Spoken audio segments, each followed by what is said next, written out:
investment related question বিলাকৰ ভিতৰত কেতিয়াবা এনেকুৱাও কুৱেশ্যন দেখা পাওঁ য'ত আমাক কয় দুজন মানুহে কিবা কিবি পইচা এটা ব্যৱসায়ত ইনভেষ্ট কৰিছে লগতে কয় এজন মানুহে 1 বছৰৰ কাৰণে ইনভেষ্ট কৰিছে আন এজন মানুহে অকণমান কম সময়ৰ কাৰণে ইনভেষ্ট কৰিছে এতিয়া হলে আমি ক'ব লাগে সেই যিখিনি প্ৰফিট হৈছে সেইখিনিৰ কোনে কিমান টকা পাব আৰু এইটো কুৱেশ্যনত আমি সেইখিনি বস্তুৱে দেখিছো য'ত আমাক কৈছে অৰুণে এটা ব্যৱসায়ত 6000 টকা ইনভেষ্ট কৰিছে 12 মাহৰ কাৰণে আমাক কৈছে 8000 টকা ইনভেষ্ট কৰিছে বিমানে কিমান মাহৰ কাৰণে 6 মাহৰ কাৰণে আমাক কৈছে 2800 টকা যদি প্ৰফিট হৈছে সেই প্ৰফিট খিনি কেনেকৈ ভগাব লাগিব আমি সিম্পলি কি কৰিব লাগে আমি অনুপাত উলিয়াব লাগে কিহৰ প্ৰফিটৰ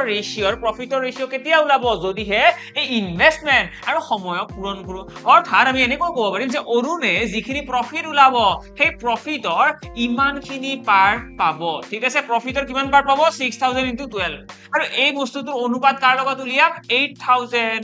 * 6 এতিয়া ইয়াতে মই কি কৰিছো ইনভেষ্টমেন্ট যিখিনি কৰিছে তাৰ লগত সময় পূৰণ কৰিছো ইনভেষ্টমেন্ট ইনটু টাইম কৰিলে আমি কি পাম প্ৰফিট পাই যাম আৰু ইয়াতেও সিমিলাৰ ইনভেষ্টমেন্ট ইনটু টাইম কৰিলে প্ৰফিট আৰু ইয়াৰে যেতিয়া মই অনুপাত উলাই দিম তাৰ পৰা আমি কি পাই যাম তাৰ পৰা আমি পাই যাম প্ৰফিটৰ ৰেশিও অৰ্থাৎ ইয়াতে দেখিবা 6 ৰে 12 কাটিব পাৰিম দুবাৰ 3টা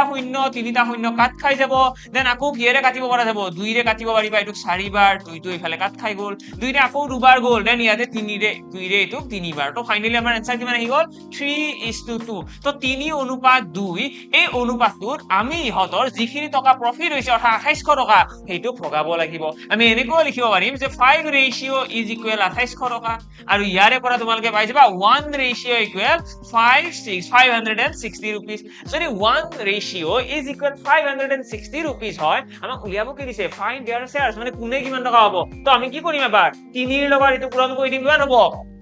1680 টকা 1680 টকা পাবো এজনে আৰু আনজনে কিমান পাবো আনজনে পাবো 1120 টকা ঠিক আছে 1120 টকা পাবো আমাৰ আনজনে তো এইটোৱে হৈ গল আমাৰ ইয়াতে ফাইনাল आंसर